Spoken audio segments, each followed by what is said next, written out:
Hey there everyone, it's Aaron Hughes of FuDog Group, and I am recording this on Tuesday, September the 5th.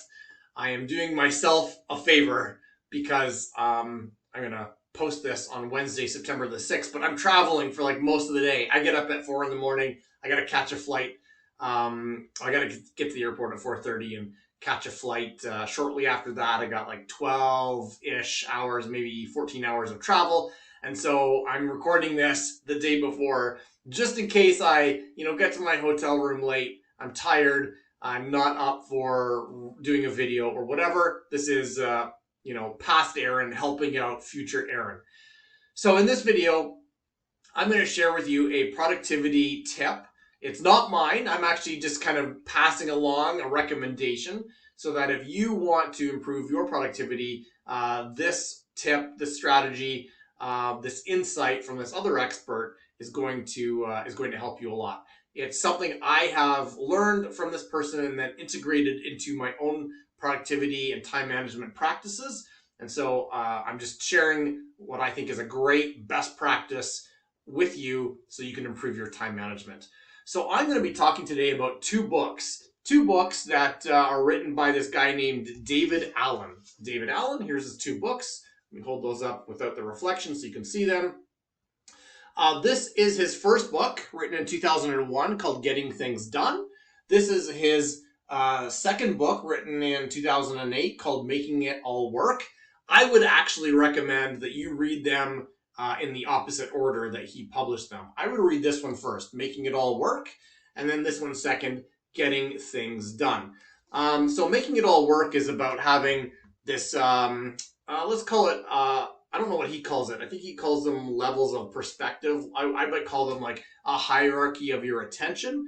And so he starts at like, I'm paraphrasing here, but he starts at like tasks, then projects, then areas of focus, then I think like vision, and then purpose. So you're moving from like the really like small and tactical up to the really high level and like ephemeral type of thinking. And each one of these levels of perspective kind of gives you a different view. And so you're creating your purpose, and then from that you're creating your vision, and from that you're creating your goals, I think, or something like that. So that's what this book is all about, and I really like it because it is one of the best books that I've read on like that kind of higher hierarchy of what your attention needs to be. And so often we're kind of like focused on the tasks and projects, but he kind of walks you through each of the steps. And one of the biggest areas or the biggest lessons I got from this book is that areas of focus, which he puts between like task, projects, areas of focus, goals, vision, purpose, I think. So areas of focus is right in the middle. And what I like about that is it's almost a catch-all between goals and projects. So that your goals might be, I don't know, I want to lose 10 pounds. I want to run a marathon. I want to make so much money, in my bank account or whatever. And I want to, have an amazing relationship. Okay. So those might be your goals. And then your projects might be kind of like some specific pieces of those, but right in the middle is areas of focus, which is a really interesting catch-all, because you might say, I've got these health goals, these wealth goals, these relationship goals, but areas of focus is almost like a way for you to, it's like that junk drawer in your kitchen, where you're going to need the scissors and that twist tie and those 3 weird batteries someday, and you don't know what you're going to do with them. That's what his areas of focus is. So he says, along with your goals of maybe health, wealth, relationships, or whatever, your areas of focus is a catch-all for those other things. Like I love my hobbies. They're not a goal of mine. I just like to do my hobbies. And so my hobbies might be in this areas of focus. Or, I love to hang out with my friends. So that's not an area, that's not a project, or it's not a goal to hang out with my friends. But it's an area of focus because it's something I want in my life, even if I'm not setting a goal around it. So I got a lot of insight out of this book, and I would recommend you read it first before you read the other one. And areas of focus was one of the lessons I learned. I learned many more things. So this is a great book, Making It All Work by David Allen. This book here, he wrote first. It's really the one that put him on the map. I recommend you read it second because really the areas of focus that are no, sorry, not the areas of focus. Those hierarchy of attention, whatever he calls it in here. the the the bottom two, like projects and tasks, are really, he goes deep in this book. So if you think of like this book as the big overarching book, and then this book as kind of like the really tactical piece partway through. That's why I suggest reading this one first and this one second. In this book, he lays out like a step-by-step methodology for getting more done in your life. And I really like it. I haven't adopted his methodology like one-to-one. I haven't like pulled everything over exactly as he recommends, but there are a lot of pieces that he suggests that I really like. One of them being you need to have a weekly kind of inbox session where you pull everything into one single inbox. Too many people have too many inboxes, and he suggests pull everything into one inbox. And then from this one inbox, you process it into like do, delegate, defer, or delete. And then, so if you've got kind of those four things, and so you're processing everything. And if it's just like a 2-minute thing, you just do it right away. If it's a bigger project, you kind of are scheduling it. So you're deferring it to a scheduled time.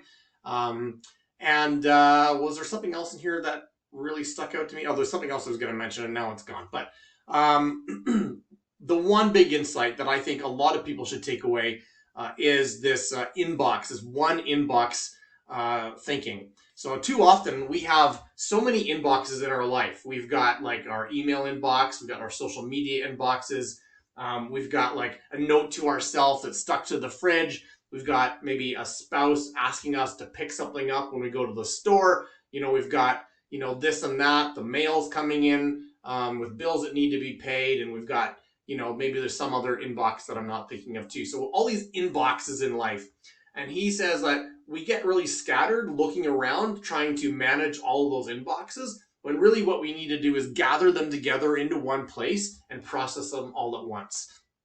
So that your emails and your bills that are in your mailbox and that thing that your spouse wants you to get from the store, like all of those need to come together and be handled in one thing, in one inbox. And you go through that inbox and you can process them. And I thought that was a great insight that I've taken away and attempted to adopt in my life. And sometimes it's hard because like chat is so instant versus email, which is a bit more, it can have a bit of a delay to it. So I don't always practice it perfectly, but I love that insight, and I try my very best regularly to gather everything and process it in one place. And I've told you before, I use Airtable to put everything together and put it all in one place. And I recommend, even if you don't use Airtable, maybe use ClickUp, Asana, Monday.com, or a million other productivity tools. Whatever you do, get one inbox and gather everything together and process it in one inbox.